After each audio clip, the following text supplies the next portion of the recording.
pra nga kuvendi, ku ai 2 herët e fundit nuk ka marrë mandatin e fituar të deputetit. E them këtë pasi sigurisht të gjithë sot bëjmë pyetjen: nëse ishe Dodik, a do të ishe dhe Sali Berishës? Mbështetësit e tij kanë kohë që e kanë paralajmëruar këtë, por jo më larg se një ditë më parë, një shkrim i prestigjozes Politico bënte një dallim mes rastit Dodik dhe rastit Berisha, qoftë dhe për faktin se ata janë në lista të ndryshme të zeza. Dhe ndryshe nga lista e Thesarit, ku ishte Dodik, ajo e Departamentit të Shtetit, ku qëndron Sali Berisha, në të kundërt është shtuar me emra të tjerë pas ardhes në pushtet të presidentit Donald Trump. Megjithatë, asgjë nuk dihet dhe nuk parashikohet, dhe pavarësisht se unë personalisht mendoj se përgjomat që ka bërë Sali Berisha meriton shumë më tepër se listën e zezë amerikane, po personalisht do të isha në favor të daljes tij nga ajo listë për arsye teknike. Qenia e Berishës në atë listë po përdoret nga dyja palët. Përdoret nga PD si arsye pse ajo humbet zgjedhjet vazhdimisht, por dhe nga Partia Socialiste, e cila her pas here ja futet gjumit disi e qetë nga ndëshkimi amerikan për rivalin e saj historik. Dhe kur flet gjumë shumë, sigurisht nuk kupton se çfarë ndodh përreth, përfshirë dhe brenda shtëpisë tënde.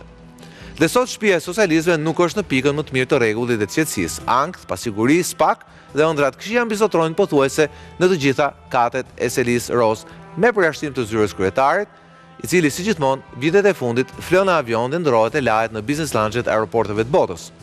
Ndoshta një dalje e Berishës nga ajo listë zezë amerikane do ta bënte Edi Ramën të kthehej në fund në Tiranë dhe ta rimerte seriozisht një garë që shumica mendojnë që ai e fiton sërish. I pari ai vetë. Por gara me Sali Berishën quhet e përfunduar vetëm kur dorëzohet doktori, dhe ne e dim se Sali Berisha do dorëzohet vetëm një ditë që nuk e di askush përveç atij mikut lart. Sali Berishën nuk duhet ta besosh as kur bën marrëveshje me të. Për shembull sot Taulan Balla, të cilit ai shpesh kërkonte t'ia bënte fytyrën si kpuc, ka mirëpritur propozimin e Berishës për reformën kuvend, bile dhe krijimin e Senatit. Por oferta e Berishës dje e kishte një bisht dhe bishtin e nxori sot. Doktori ofroi vetë largimin në një farë mënyrë në një senat ku ai të ishte i paprekshëm nga drejtësia. Dhe sot ai ia bëri qartë gjithëve. Nuk ka votë mbështetëse për SPAK. SPAK duhet vihet, thot ai, në kontrollin e politikës, pra dhe tin. Vetëm kështu ai mund të vetë pensionohet. Por SPAK, ashtu si dhe Bosnia, është një investim amerikan. Washingtoni ja ka bërë këtë të qartë Dodik, i cili e kuptoi, u largua dhe në kompensim shpëtoi edhe nga lista e zezë. Amerikanët ja bën këtë të qartë e Berishës në vitin 2020 se duhet lëshonte Partinë Demokratike, sepse edhe Partia Demokratike është një investim amerikan. Por doktori nuk i dëgjoi, u përplas me ta dhe kështu u ndëshkua. A janë këto argumente që të shtyjnë të mendosh se sa kohë ai do të sulmojë investimet amerikane në Shqipëri si krijimi i PD-s dhe ai SPAK? Ai do të vazhdojë të mbetet i padëshiruar për ta. Për këtë do të flasim sonte. Sigla.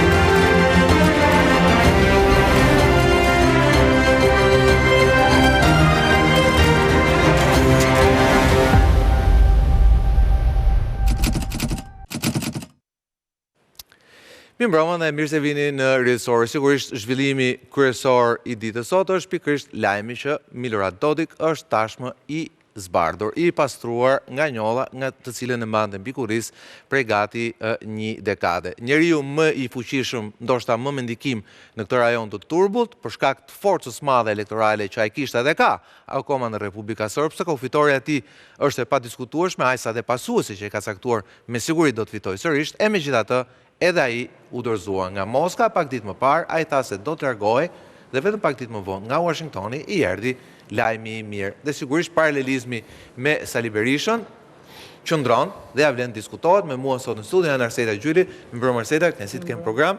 Prisita Gjikonda, mirëmbrëma Prisita. Frok Çupi, mirëmbrëma Frok. Dhe Roland Beko, mirëmbrëma Roland. Mirëmbrëma, falem. Roland, do doja ta nisem me ty, me që ti je më i freskët, themi, i larguar nga Partia Demokratike. Prej gati më shumë se një viti, kemi dëgjuar që zoti Berisha, pra nga mbështetës tij, nga përkrahës tij, nga njerëz tij në media etj, që eshja e non gratës zotit Berisha është çështje e kohe, pasi ajo do ndodhi. Besar Xhaferi kam përshtypjen e ka thënë jo më larg se 24 orë më parë. Dhe aku kemi 24 orë më vonë, ishet Milorad Dodik. Dhe pyetja është, do të hiqet dhe Sali Berishës? Varet nga negocimi që ka bërë në radhë parë ose që po bën Berisha dhe le të themi të pajtuarit e Berishës në Amerikë për të ndjekur këtë çështje, sepse nuk është e fshehtë që ai ka paguar një shumë të madhe dollarësh dhe ata po negociojnë pikërisht heqjen e non gratës së Berishës. Termat, do të thënë, e heqjes së kësaj non grate ne ende nuk i dim, sepse ju vërtet ju referuat Dodik, por jemi në dy kontekste të ndryshme. Nëse Dodik realisht është dikush që kish pushtet real dhe bëj penges në radhë parë vetë për Bosnjë Hercegovinën, pastaj për interesat amerikane në rajon, pastaj për gjithë rajonin dhe geopolitikën. Vinde marrëveshjen e Daytonit në dyshim. Po, vinde tërësisht marrëveshjen e Daytonit dhe mund të na fusen në një konflikt eventual, nisur nga konteksti në cilin Rusia gjendet me synimet e veta në rajon. Aty po çështja është shumë serioze, kurse për Berishën ka mundësi që asatar vetë kur e kam fjalën për ata, e kam fjalën për figurat e larta politike që me Trump, sekretari i shtetit e tjerë, rrezik e din që ai s'është fare në politikë, se kështu e kishin shkruar dhe avukatërit e tij kur kishin bërë kërkesën për largimin e Dorëgjës. Domethënë kishin manipuluar një fakt duke thënë që ai është jashtë politike, ndërkohë që ai është kryetari i opozitës. Sepse ose më saktë kishin kam përshtypjen që kishin shkruar diçka sepse atë amerikanët donin të lexonin, pra që ky personazh është larguar. Po pastaj kur de facto ne dimë që nuk është kështu. Po, ata e ndryshuan qendrimin kur doli lajmi që ai është në politikë dhe thanë kishte një lapsus ose keq kuptim në përkthim. Kështu që zoti Berisha do të hiqet apo jo, realisht unë them që mirë është që të hiqet. Edhe ju e kishit prekur në editorialin tuaj, kemi thënë dhe më parë. Nuk është se unë besoj që zoti Berisha nuk ka humbur për shkak se është penalizuar se nuk është non grata, se po të ishte që shqiptarët do ishin të ndjeshëm për non gratën e zotit Berisha, ne nuk do ishim pakic në atë kohë që unë isha në betejë politike brenda PD-s, por do ishim shumic, sepse dhe demokratët shqiptar janë, dhe ata nuk e besuan, do me thënë që non grata është një penges për të ardhur PD-ja në pushtet. Po ta besonin këtë, jam i bindur që nuk do mbështesin Berishën. Por ata nuk e besuan këtë gjë. Para dhe dyta, ne jemi një popull që jemi mësuar me konspiracionin. Berisha ndërtoi një konspiracion gati të tillë që dhe kur ai vetë e ndërtoi këtë, pra e shpiku, filloi ta besonte edhe vetë dhe sot po ta pyesësh e kam bindje që është ashtu. Njëri ju referua Edi Ramës dhe Sorosit, bashkë me Lulzim Bashën si komplot për ta shpallur non grata. Pastaj ju doli çështja me Goni Galli dhe thotë ma ka bërë me Goni Galli këtë dhe pastaj ende tani midis me Goni Galli dhe Sorosit, por ne nuk e dim nëse amerikanët do t'ja heqin non gratën, për çfarë arsye duhet t'ja heqin në Shqipëri, çfarë pengon Berisha? Berisha sot nuk pengon dot asgjë përveç vetvetes dhe atyre që e mbështesin. Kjo pastaj mund të thotë që pse ja vun atëherë. Pengon leadershipin e ri të Partisë Demokratike. Ata unë nuk mendoj se ja vun Berisha. Në atë sens pastaj për gjykuar në aspektin lokal na pengon shumë, edhe kemi shumë për të thënë.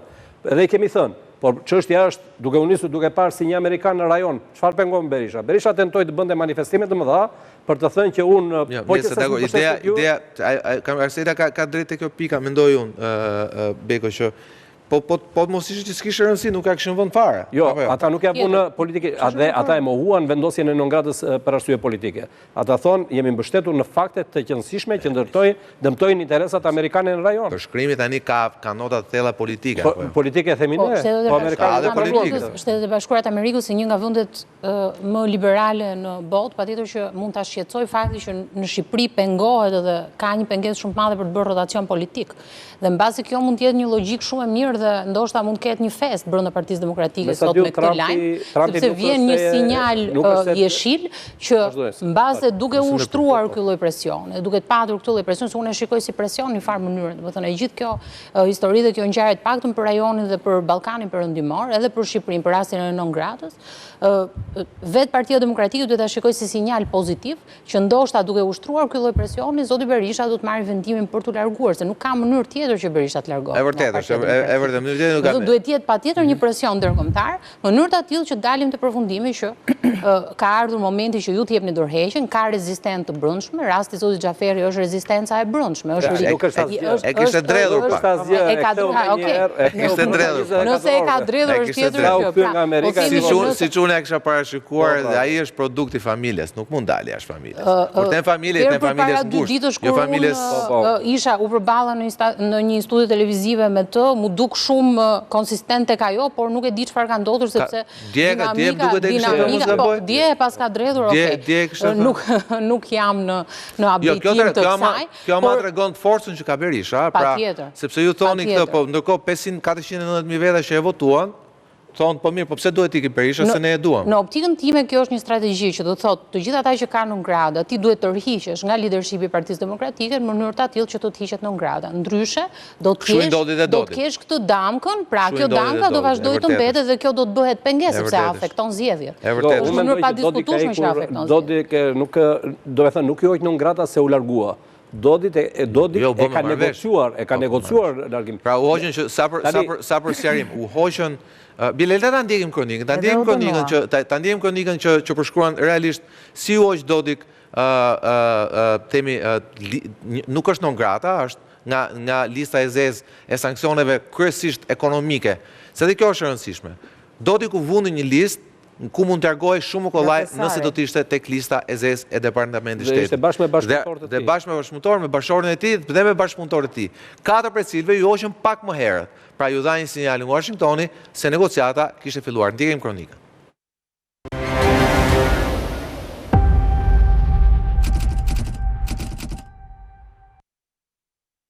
Shtetet e Bashkuara të Amerikës kanë hequr nga lista e sanksioneve ish liderin e serbëve të Bosnjës Milorad Dodik. Bashkë me të edhe ish antaren e presidencës së Bosnjës Željka Zvijanović.